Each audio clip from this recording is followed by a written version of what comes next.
In today's lecture, we are going to discuss about a C program execution steps. That means how the C program is executed in a compiler or in a computer system. Okay, so there are actually 4 steps to do this. There are 4 steps which computer performs on a C program, which at last gives us an output. Okay, so the first step is pre-processing. Pre-processing. Okay, so name itself indicates a processing before something. A processing before something, that is called as an pre-processing. We will discuss it later on. First, we are going to write down the 4 steps of a C program execution. Then we are going to see what exactly happens in this kind of steps. Okay, the second is compilation. This is nothing but a second step. Okay, let's move to the third step, and that is assembly program. That is assembly program, or called as an assembler. Okay, and at last there is a linker. Okay, or it is nothing but called as an linking phase. Now we are going to see a step by step what exactly a pre-processing means.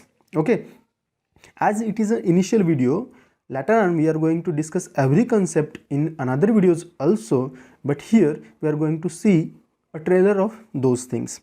Okay, so what exactly pre-processing means? The pre-processing itself indicates a processing before something, that is called as an pre-processing. Okay, so here we are going to process a program. That's why in a program there is something which we need to process first. Okay, so what these kind of things are? So first one is removal of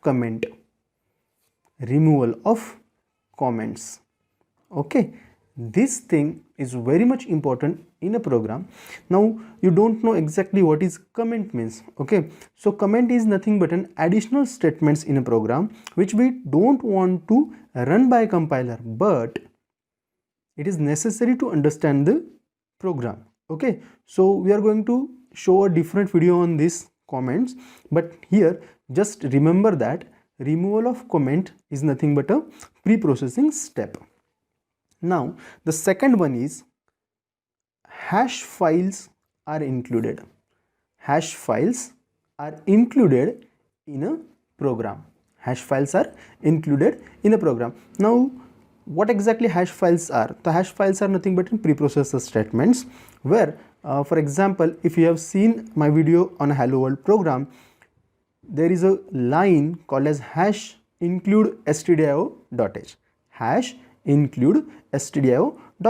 That means that stdio file is stored somewhere else in my computer system, and now I want to bring that stdio.h file in my program, which can be happened by using a steps called as an pre-processing. So hash files are included in a pre-processing step.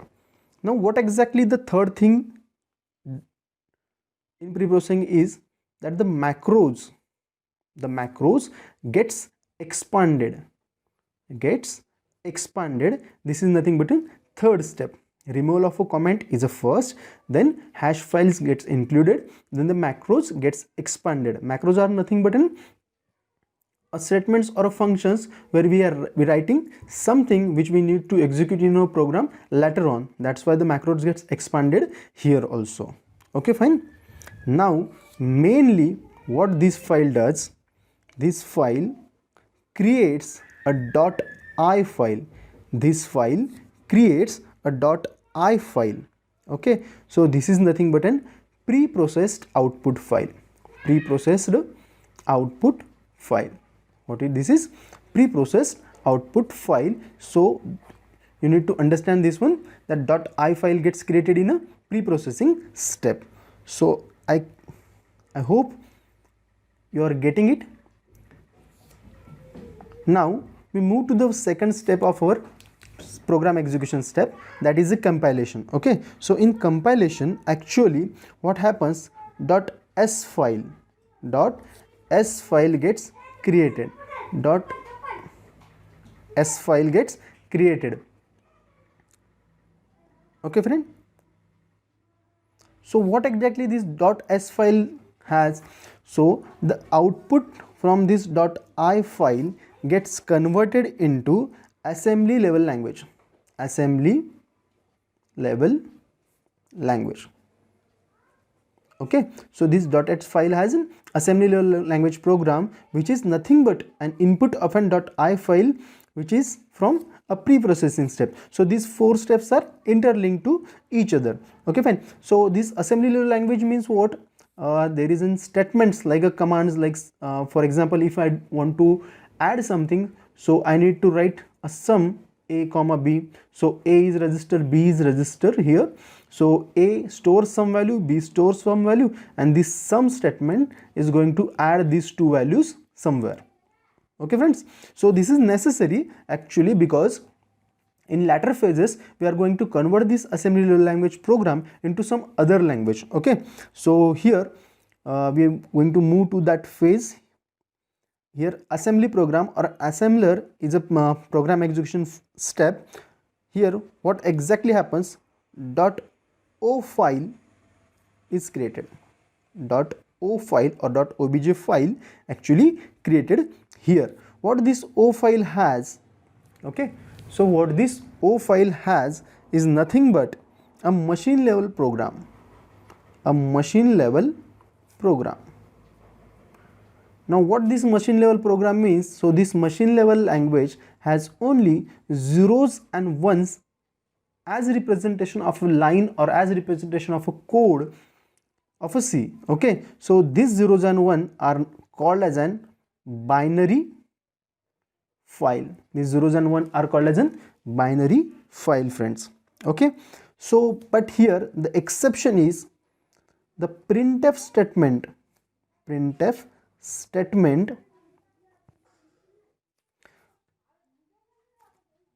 are not resolved. Printf statements are not resolved. This is the main condition here, friends. So just look at it. Now this .o files again moves to the next phase of our program, and this .o file gets converted into final.exe file,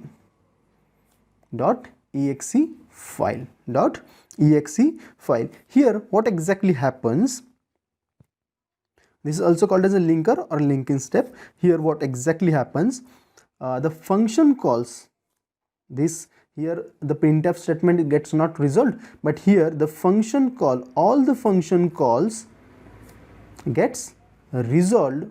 This is an important statement for the linker or a linking phase, and this .exe file is nothing but an executable file which can run on any platform, which can run on any platform. That is an advantage, friends. Okay, and at last this linker file or the .exe file can be loaded into memory, can be loaded into memory, and this memory is nothing but a RAM, a random access memory, random access memory. This is an, at last when this phase happens, we get to see an output over a black screen on our desktop. I hope friend you understood this C program execution step as well. If you require a note of this, I am going to give you a link in my description box. Please go there and download that PDF file, so you can have this kind of notes with you. Thank you.